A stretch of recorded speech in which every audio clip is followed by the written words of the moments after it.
కథాభిమానులందరికీ నమస్కారం అండి. నేను డాక్టర్ శ్రీమతి కోఠారి వాణి చలపతిరావుని. ఈరోజు ఫాదర్స్ డే సందర్భంగా కథావాణి శ్రోతలందరికీ శుభాకాంక్షలు తెలియజేస్తూ నాన్నకు ప్రేమతో ఓ బహుమతి అనే కథను వినిపించబోతున్నాను. నేను ఈరోజు కోసమే ప్రత్యేకంగా రాసిన నా స్వరంతో వినిపిస్తున్న ఈ కథ ఇంకా ఇంక్ తడైన ఆరని కొత్త కథ. కథ పేరు మరోసారి నాన్నకు ప్రేమతో ఓ బహుమతి. ఇంకేమాత్రం ఆలస్యం చేయకుండా కథలోకి ప్రవేశిద్దాం. పొద్దు వాలిపోతోంది. కొద్దిగా వాలిన నడుముతో నాన్న అడుగులో అడుగేస్తూ నడుస్తుంటే ఆయన చెయ్యి పట్టుకొని ఈవినింగ్ వాక్ చేయిస్తున్నాను నేను. 80 సంవత్సరాల నాన్న జీవితంలో పడమటి సంధ్య ఎప్పుడో ప్రారంభమై ఆయన బ్రతుకు సూర్యుడు అస్తమించటానికి సిద్ధంగా ఉన్నట్టుగా నాన్న శరీరాన్ని వృద్ధాప్యం ఆవహించి అంతకంతకు ఆయన్ని బాధ పెడుతోంది. మనిషికి ముసలితనాన్ని మించిన శాపం మరొకటి లేదు కదా. కళ్ళు కనపడవు, చెవులు వినపడవు, కండలు తరిగిపోయి చర్మం తోలు తిత్తిలా వేళ్లాడుతోంది. బొక్కలు అరిగిపోయి నరాల్లో బిగువు సడలిపోయి శరీరం ఎముకల గూడులా తయారైంది. పోనీ అలాగైనా మంచంలో పడుకొని ఉండనివ్వకుండా శరీరం అంతటా ఏవో బాధలు, నొప్పులు. పాపం నాన్న చాలా బాధపడుతున్నాడు. ఆయన బాధను చూడలేకపోతున్నాను నేను. అస్తమానం పడుకొని ఉంటే రక్త ప్రసరణ సరిగా ఉండదని, జీర్ణక్రియ సరిగా పనిచేయదని అనిపించి పొద్దున సాయంత్రం ఓ 10 నిమిషాలు చెయ్యి పట్టుకొని మెల్లిగా నడిపిస్తున్నాను. అప్పుడు నాకు చిన్నతనంలో నేను మా నాన్న చెయ్యి పట్టుకుని నడిచిన రోజులు జ్ఞప్తికి వస్తాయి. అందరికీ అమ్మ కనిపించే దేవత సహజంగా, కానీ నాకు అమ్మ లేదుగా. అందుకని మా నాన్న కనిపించే దేవుడు. అమ్మ లాలంలో పెరుగుతూ అమ్మకు దగ్గరవుతూ ఆమె కొంగు పట్టుకొని తిరుగుతారు పిల్లలందరూ. కానీ నేను చిన్నతనంలో మా నాన్న పంచ కొసళ్లను పిడికిలతో పట్టుకొని తిరిగేవాణ్ణి. ఆయన భుజం మీది ఉత్తరీయానికి నా ఎంగిలి మూతిని తుడిచేవాణ్ణి. నేను చిన్నపిల్లవాడిగా ఉన్నప్పుడు నాన్న రోజు నాకు స్నానం చేయించి ఉతికిన బట్టలేసి క్రాఫ్ దువ్వి నా పుస్తకాల సంచి తను పట్టుకొని నన్ను స్కూల్లో దింపి వచ్చేవాడు. మళ్ళీ సాయంత్రం స్కూలు వదిలే టైంకు గేటు ముందు సిద్ధంగా నిల్చొని కనిపించేవాడు. శ్రవణ్ అంటూ రోజుకు ఎన్నోసార్లు నన్ను ఎంతో ముద్దుగా ప్రేమగా పిలిచేవాడు. నాన్న నడుం మీద గుర్రం ఆట, వీపు ఎక్కి ఉప్పుకట్ట ఆట ఆడేవాణ్ణి. భుజాన ఎక్కి కూర్చొని తిరణాలకు జాతరకు వెళ్ళేవాణ్ణి. నాన్నే నా ప్రపంచం, నాన్నే నా సర్వస్వం, నాన్నే నా అమ్మ, నాన్న, నా గురువు, దైవం, వీటన్నిటినీ మించి మంచి స్నేహితుడు అన్నట్టయిపోయింది నాకు. అమ్మలేని వాళ్లకు మరి నాన్నేగా అమ్మ. అలాగే నన్ను పెంచి పోషించాడు మా నాన్న. నాకు విద్యాబుద్ధులు చెప్పించాడు. మంచి వ్యక్తిత్వాన్ని నేను అలవర్చుకునేలా నాకు మంచి మాటలు, జీవిత విలువలు నేర్పించాడు. ఇవన్నీ నాన్న నా కోసం తన సుఖాలను త్యాగం చేసి మరీ చేశాడు. నాకు ఊహ తెలిసే నాటికే మా అమ్మ చనిపోయింది. అప్పటినుంచి ఎంతమంది మళ్ళీ పెళ్లి చేసుకోమని నాన్నకు చెప్పినా ఆయన చేసుకోలేదు. సవతి తల్లి వస్తే నన్ను సరిగా చూస్తుందో లేదో అన్న భయం ఒక పక్క అయితే, భార్యతో సుఖం, మళ్ళీ వాళ్లకు పుట్టే సంతానం, ఈ ధ్యాసలో పడి తనలోనూ స్వార్థం ప్రవేశిస్తే నాకు అన్యాయం జరిగిపోతుందేమోనని భయపడి మరో పక్క తన జీవితంలో మళ్ళీ మరో స్త్రీకి చోటు ఇవ్వలేదు. నా మనసు, నా ధ్యాస, నా జీవితం అన్నీ నా కొడుకుకే అంకితం. వాడొక్కడు చాలు నాకు అని అనుకున్నాడు. ఆ వయసులో నాకు తెలియలేదు ఆయన నా కోసం చేసిన త్యాగం ఏంటో. నాకు వయసు వచ్చాక అప్పుడు అర్థమై అబ్బురపడ్డాను. నాన్న, ఏమిచ్చి నీ రుణం తీర్చుకోగలను అని అనుకున్నాను. అలా అనుకుంటున్నప్పుడే ఒక సంకల్పం నా మనసులో ఏర్పడిపోయింది. ఆయన మనసు కష్టపెట్టకుండా, నా మూలంగా ఆయనకు అవమానం జరగకుండా ఆయన శేష జీవితం అంతా ఆయనకు తోడుగా ఉండి చూసుకోవాలి. నేను చూసుకుంటాను. ఆయన్ని ఒంటరిగా వదిలేసో ఏ వృద్ధాశ్రమాల్లో చేర్చో ఉద్యోగాలు డబ్బు సంపాదన అంటూ విదేశాలు పట్టుకొని తిరగను అనుకున్నాను, నాకు నేనే ప్రతిజ్ఞ లాంటిది తీసుకుంటూ. అప్పటి నుంచి దానికి అనువుగా నా జీవితాన్ని మలుచుకుంటూ వస్తున్నాను. నా సుఖం నా సంతోషం కోసం తను మళ్ళీ పెళ్లి చేసుకోవడానికి నిరాకరించిన మా నాన్న నాకు 28 ఏళ్ళు రాగానే ఇంకా పెళ్లి చేసుకోరా శ్రవణ్ అని అనటం మొదలుపెట్టాడు. నాకు మాత్రం పెళ్ళంటే భయం పట్టుకుంది. అప్పుడు తను పెళ్లి చేసుకుంటే నాకు వచ్చే సవత్తల్లి నన్ను సరిగా చూసుకుంటుందో లేదోనని నాన్న భయపడినట్టు, ఇప్పుడు నేను పెళ్లి చేసుకుంటే నాన్నకు వచ్చే కోడలు తనను సరిగా చూసుకుంటుందో లేదోనన్న భయం పట్టుకుంది. భార్య అంటే వస్తూనే ఇంట్లో అడుగు పెడుతూనే భర్త మీద సర్వ హక్కులతో పాటు ఇంటి పెత్తనం అంతా ముందు మానసికంగా చేజిక్కించుకొని తర్వాత ఇంట్లో కుడికాలు పెట్టి గృహప్రవేశం చేస్తుంది. ఆ హక్కుతో అధికారంతో నాన్నను పరాయివాడిగా చూస్తే, నీకు వండటం పెట్టడం నాకు భారం, అసలు నువ్వే ఈ ఇంటికి భారం అన్నట్టు మాట్లాడితే విని తను తట్టుకోగలడా? నా తండ్రితో నాకున్న బంధం ప్రేమ వేరు, తనకు మామగారితో ఉండేది వేరు. నా నాన్నను తనేమైనా అంటే నాకు కలిగే మనసు నొప్పి తనకు కలగదు కదా అని ఆలోచించాను. రోజుల తరబడి బాగా ఆలోచించాను. ఇంతలో నాన్న, ఎన్నో ఏళ్ల నుంచి ఆడదిక్కులేని సంసారం రా మనది. ఈ ఇంట్లో గాజుల గలగలల శబ్దాలు, టక్కుటక్కుమన్న మట్టెల మోత వినబడి ఎంతకాలమైందో. ఇంటికి దీపం ఇల్లాలు అంటారు. నా మాట విని నువ్వు పెళ్లి చేసుకుని ఈ ఇంట దీపం పెట్టరా అంటూ సెంటిమెంట్తో నా మీద ఒత్తిడి తేవటం మొదలుపెట్టారు. నేను పెళ్లి చేసుకుంటే తనకు జరగబోయే నష్టం ఎంతటితో ఊహించలేకపోతున్న నాన్న మీద నాకు జాలేసింది. నాకు నాన్న ముఖ్యం, ఆ తర్వాతే పెళ్ళైనా పెళ్ళాం అయినా అని అనుకున్నాను. కానీ నాన్న ఊరుకోలేదు, మరో సెంటిమెంట్ని నా మీద ప్రయోగించాడు. నిన్ను కని నాన్ననై నేను పుత్రోత్సాహాన్ని పొందుతున్నాను, మరి ఆ అనుభూతిలోని ఆనందం నీకొద్దా నాన్న? నువ్వు నాన్నవు కావా అని అన్నాడు. జీవితంలో ఏ వయసులో జరగాల్సిన ముచ్చట ఆ వయసులో జరిగి ఎప్పుడు ఏర్పడాల్సిన బంధాలు అప్పుడు ఏర్పడకపోతే కాలాతీతమైపోయి అవకాశాలు చేజారిపోయి ఆ తర్వాత ఆ లోటు ఇక జీవితంలో పూడ్చలేనిది కుదరనిదిగా మిగిలిపోతుందిరా అని కూడా అన్న తర్వాత ఇంకా నేనేం మాట్లాడను? నా పరిపూర్ణ భవిష్యత్ జీవితం కోసం అంతగా ఆరాటపడుతున్న నాన్న ఆ ఆరాటాన్ని ఎలా తగ్గించను అన్న ఆలోచనలో మౌనంగా ఉండిపోయాను. నా మౌనాన్ని అంగీకారంగా భావించిన నాన్న, అన్ని విషయాల్లోనూ సుగుణవంతురాలైన ఒక అమ్మాయిని చూడటానికి ఈరోజు పెళ్లి చూపులకు వెళ్తున్నాం అంటూ ఓ ఆదివారం ఆ ప్రోగ్రాం పెట్టాడు. నాతో ఆ మాట అంటూనే తనే క్యాబ్ బుక్ చేశాడు. ఒక మధ్యతరగతి ఇంటి ముందు మా క్యాబ్ ఆగింది. అమ్మాయి కుటుంబ సభ్యులెవరో వచ్చి మమ్మల్ని సాదరంగా ఆహ్వానించారు. చూస్తుంటే సంప్రదాయబద్ధమైన కుటుంబం అనే అనిపించింది. అమ్మాయి ముద్దబంతి పువ్వుల అలంకారాలేమీ లేని స్వచ్ఛమైన సహజ సిద్ధమైన అందంతో బాగానే ఉంది. పేరు సారికాట. ఏమన్నా మాట్లాడతావారా శ్రవణ్ అమ్మాయితో అని అడిగాడు నాన్న. ఇక్కడ కాదు అన్నాను మెల్లిగా. నా ఉద్దేశం గ్రహించినట్టు, ఇంటి వెనక పెరట్లోకి వెళ్ళండి, అక్కడ కుర్చీలు కూడా ఉన్నాయి అంది ఆ అమ్మాయి తల్లి. వెళ్ళాం. ఎదురెదురుగా కూర్చున్నాం. మాట్లాడాలి అని అన్నది నేను గనక ముందు నేనే గొంతు విప్పాను. మీరు బాగున్నారు సారిక గారు, నాకు నచ్చారు. కానీ నాకు అందం ప్రధానం కాదు.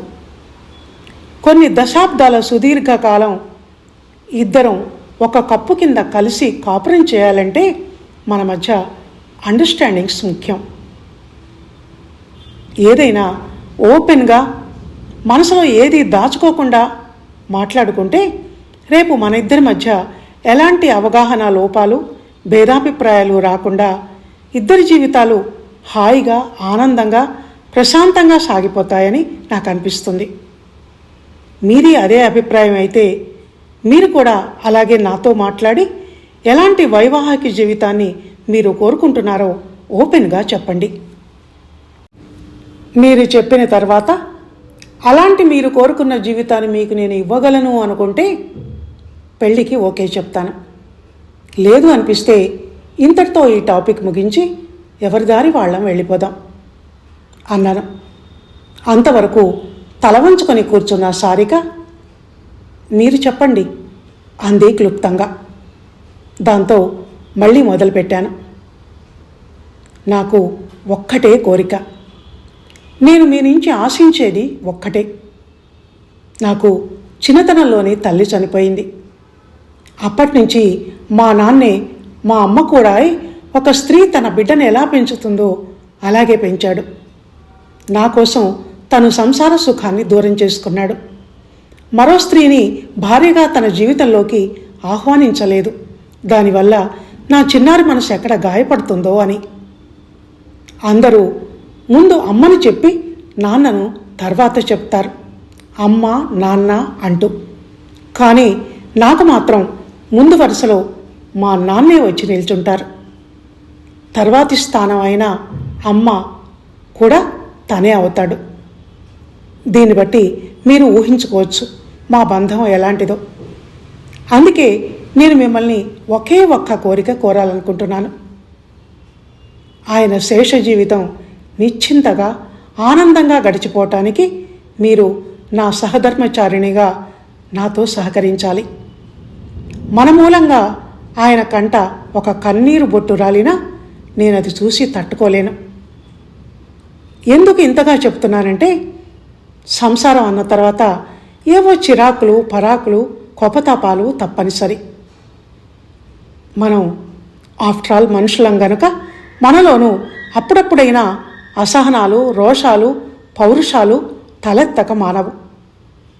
అలాంటివి ఏమైనా ఉన్నా అవి మన ఇద్దరి మధ్య ఉండాలి, కానీ మా నాన్న వరకు వెళ్ళకూడదు. అదే నేను మిమ్మల్ని కోరేది అని అన్నాను, ఆమె సమాధానం కోసం ఎదురు చూస్తూ. సారిక ఒక నిమిషం ఏమీ మాట్లాడలేదు, ఏదో ఆలోచిస్తున్నట్టు. ఆ తర్వాత అంది, మీరు చిన్నతనం నుంచి తల్లి లేని పిల్లాడిగా ఎలా పెరిగారో నేను అలా తండ్రి లేని పిల్లగా పెరిగాను. నేను 3 ఏళ్ల పిల్లగా ఉన్నప్పుడే మా నాన్న నువ్వు నాకు నచ్చలేదు అంటూ మా అమ్మను వదిలేసేటో వెళ్ళిపోయారట. దానివల్ల నాన్న అన్న మాటను వినడం తప్ప నాన్న ప్రేమ ఎలా ఉంటుందో నాకు తెలియదు. నాన్న చిటికెన వేలు పట్టుకొని నేను నడవలేదు. నాన్నతో దోబూచులు ఆడలేదు. మనకి ఏది దక్కలేదో దాని మీద ఇష్టం ఆసక్తి మరింత పెరుగుతాయి కదా. అలా నాన్నలాంటి మామగారి అండను పెద్దరికపు నీడను కోరుకుంటోంది నా మనస్సు. ఈ ఒక్క మాట తప్ప ముందస్తు వాగ్దానాలు చేసి మిమ్మల్ని నమ్మించే ప్రయత్నం నేను చేయలేను. జీవితం చివరి వరకు ఆయన మనసును నొప్పించకుండా ఆయన బాధ్యతను తీసుకోగలనన్న నమ్మకం మాత్రం నాలో నిండుగా ఉంది. అది అనే కాదు, నా మనస్సాక్షికి విరుద్ధంగా నేను మానవత్వాన్ని మిరిచి ఏ పని చెయ్యను అంది తను. ఆ అద్భుత సమాధానం ఆమె నిలువెత్తు వ్యక్తిత్వానికి మంచితనానికి నిలువుటద్దంలా అనిపించి నాకు మాటల్లో చెప్పలేనంత నిశ్చింతను తృప్తిని కలిగించాయి. దాంతో వెంటనే పెళ్లికి ఓకే చెప్పేశాను. ఆ రోజు నుంచి మళ్ళీ ఈ రోజు వరకు కూడా తన ఆనాటి మాటలకి విరుద్ధంగా ఏనాడూ ప్రవర్తించలేదు నా భార్య సారిక. ఇంకా చెప్పాలంటే కోడలి రాకతో నాన్నగ ముఖంలో ఏదో కొత్త వెలుగు వచ్చి చేరింది. ఆ వెలుగుకు కారణం అత్యంత సహజ సిద్ధమైన ఆమె ప్రేమపూర్వక ప్రవర్తన. నాన్న మీద కావాలని ఎప్పుడు ఆమె అతి ప్రేమను తెచ్చిపెట్టుకున్న ప్రేమను చూపించలేదు. ఆయన్ని మామగారు అని కాకుండా నాన్నగారు అని పిలుస్తుంది. ఆయనకి ఇష్టమైన భోజనాన్ని శుచిగా రుచిగా వండి పెడుతోంది. ఆరోగ్యరీత్యా ఆయన ఒంటికి పడని పదార్థాలు అలవాట్లు ఉంటే చిన్నపిల్లవాడిని కోపం చేసినట్టు కోపం చేసి మరీ వాటిని ఆయనకు అందుబాటులో లేకుండా చేయటం, తినొద్దని వారించటం చేస్తోంది. వినకుంటే ఆయన మీద అలిగి, ఇలా చేశారంటే నేను మీతో మాట్లాడను అని బెదిరిస్తుంది. నువ్వు మాట్లాడుకుంటే నాకు తోచదమ్మా మరి అంటారు ఆయన బదులుగా. నిజంగానే సారిక లేకుంటే నాన్నకు తోచదు. ఎప్పుడన్నా పుట్టింటికి వెళ్తానన్నా మీ అమ్మగారినే ఇక్కడికి రమ్మని రాదు, నువ్వెందుకు వెళ్ళటం అంటారు. అప్పుడప్పుడు సారిక నాన్నతో కూర్చొని కార్డ్స్ ఆడుతుంది. ఆయనతో పురాణాలు కావ్యాలు గురించి డిస్కస్ చేస్తుంది. సమాజం సంగతులు, దేశం కబుర్లు ఆయనతో ముచ్చటిస్తూ ఒక్కోసారి తనే కరెక్ట్ అని వాదన కూడా పెట్టుకుంటుంది. రోజు అదంతా చూస్తున్న నాకు మనసు నిండిపోతోంది ఆనందంతో. మా నాన్నను చూసుకోవటంలో, ఆయన మీద శ్రద్ధ ప్రేమను కలిగి ఉండటంలో సారిక నాకన్నా కూడా 4 ఆకులు ఎక్కువే చదివినట్టు అనిపిస్తోంది. కేవలం వండటం, పెట్టటం, వేళకు మందులు ఇవ్వటం, ఆయనతో పరుషంగా మాట్లాడకుండా ప్రేమ గౌరవాలను చూపించటం అయితే తనకు ఇంత ఆనందం కలిగి ఉండేది కాదు. నిజంగా సారిక చాలా తెలివైంది. పెద్దవాళ్ళని ఎలా చూసుకోవాలో, వాళ్ళని ఆనందంగా ఉల్లాసంగా ఎలా ఉంచాలో తెలిసిన మనిషి ఆమె. మన ఇంటి పెద్దని మనం చూసుకోవాల్సింది మనం నౌకరుగానో, ఒక నర్సుగానో, ఒక పెయిడ్ ఆర్టిస్టుగానో మారి కాదు. వాళ్లను మనలో ఒకరిగా చేసుకోవాలి. వాళ్లలో ఒకరిగా మనం లీనమైపోవాలి. పనిచేసి చేతులతో కాదు మనసుతో ప్రేమించాలి అని ఏ పాఠశాలలో ఏ అనుభవాల అక్షరాలు దిద్ది నేర్చుకుందో కానీ ప్రతిరోజు ఫస్ట్ క్లాస్లో పాస్ అవుతోంది. అందుకు నేను ఎంత ఆనందంగా ఉన్నానో మాటల్లో చెప్పలేను. ఈరోజు ఫాదర్స్ డే, మా నాన్నకి ఏం గిఫ్ట్ ఇద్దాం మనం అని అన్నాను నేను సారిక దగ్గరకు వెళ్ళి తనకు మాత్రం వినిపించేలా. ఈరోజు ఫాదర్స్ డే ఏంటి, ప్రతిరోజు ఫాదర్స్ డేనే మనకు, ముఖ్యంగా మీకు అంది తను. అవుననుకో, ఫారినర్సు ఏదో పెట్టారు కదా ఫాదర్స్ డే అని ఒకటి ప్రత్యేకంగా అన్నాను నేను నసుగుతూ. ప్రతి సంవత్సరం మీరు ఆ ప్రశ్న అడగటం, నేను ఈ సమాధానం చెప్పటం, మీరు వాచినో పర్సునో కొత్త బట్టలో తెచ్చి మీ నాన్నగారికి ఇవ్వటం షరా మామూలు అన్నట్టు సాగిపోతూనే ఉంది. కానీ ఈరోజు నాన్నగారికి మనం ఒక వెరైటీ గిఫ్ట్ ఇద్దామండి అంది సారిక. ఏంటది అని అడిగాను నేను ఆసక్తిగా. ఆయనకు బట్టలు చాలా ఉన్నాయి, ఎక్కడికి వెళ్ళరు గనక అవన్నీ అలా అల్మారాల్లో మూలుగుతున్నాయి. ఇప్పుడు ఆయన చేతికి వాచి పెట్టుకొని పర్సు జేబులో పెట్టుకొని తిరిగే వయసులో లేరు. ఆ అవసరం ఆయనకు లేదు కనుక ఆ మనసుకు ఆనందాన్ని కలిగించేది, ఆయన శరీరానికి అవసరం అయ్యేది అయినా ఒక వస్తువును కొనిద్దాం. ఏంటది? నిన్న నేను టీవీలో ఒక అడ్వర్టైజ్మెంట్లో చూశానండి. కొత్త మోడల్ వీల్ చైర్స్ వస్తున్నాయి. అవి కాళ్ళ దగ్గర ఉన్న ఒక చిన్న చెక్క తలుపు లాంటిది ఓపెన్ చేస్తే అది ఆయనకు అత్యంత సమీపానికి నడుము దగ్గరి వరకు వెళ్తుంది. కొంచెం మనం చెయ్యి ఊతం ఇస్తే చాలు, ఆయనంతటా ఆయన లేచి అందులో కూర్చోగలరు. మళ్ళీ ఆ కుర్చీలో నుంచి బెడ్ మీదకి వెళ్ళటం కూడా అంత తేలిక. ఇది ఇవ్వటం వల్ల మనం వీల్ చైర్ అనే ఒక వస్తువును ఇచ్చినట్టు కాక ఆయన్ని దాని మీద 4 చోట్ల తిప్పి బయట ప్రపంచాన్ని చూపించి మానసిక ఆనందాన్ని ఇచ్చిన వాళ్ళం అవుతాం. అస్తమానం మంచం మీద పడుకొని పైకప్పు వంక చూస్తూ నిరాశ నిస్పృహలతో భయంతో బతుకు గడిపే పరిస్థితి నుంచి పచ్చటి ప్రకృతిని చూస్తూ సాటి మనుషుల మధ్య వాళ్లతో కలిసి రోజులు గడిపే ఒక చక్కటి అవకాశాన్ని ఇచ్చిన వాళ్ళం అవుతాం. మనసు ఆనందంగా ఉంటే మనిషి ఆనందంగా ఉంటాడు. ఆనందంగా ఉన్న మనిషికి ఈ ప్రపంచం అంతా అందంగా ప్రేమమయంగా కనిపించి అనిపించి బ్రతుకు మీద మళ్ళీ కొత్త ఆశలు చెగురిస్తాయి. వృద్ధాప్యం ఆమడ దూరం పారిపోయి మళ్ళీ చిన్నపిల్లల్లా తయారవుతారు అంది సారిక నవ్వుతూ. ఆ మాటలతో ఆరాధనగా సారిక వంక చూస్తూ ఆపుకోలేని ఆనందోత్సాహాలతో తనను దగ్గరికి తీసుకొని నుదురు చుంబించాను. ఆ విధంగా నా ప్రేమను వ్యక్తం చేస్తూ మనసులో మాత్రం థ్యాంక్ యూ సారిక. ఇల్లాళ్ళు కోడళ్ళు అయినా అందరు ఆడవాళ్ళు ఇలా నీలా ఆలోచించగలిగితే ఆ ఇల్లు స్వర్గం కదా అనుకున్నాను గర్వంగా.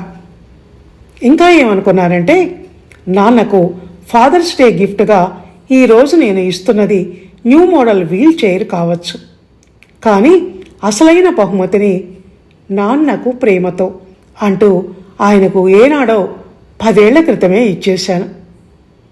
ఆయనకు ఆత్మానందాన్ని కలిగిస్తున్న ఆ గిఫ్ట్ ఆయన కోడలు సారిక.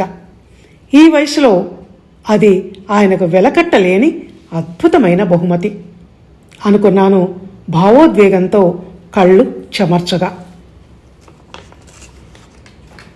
ఇదండి నాన్నకు ప్రేమతో ఓ బహుమతి అన్న కథ.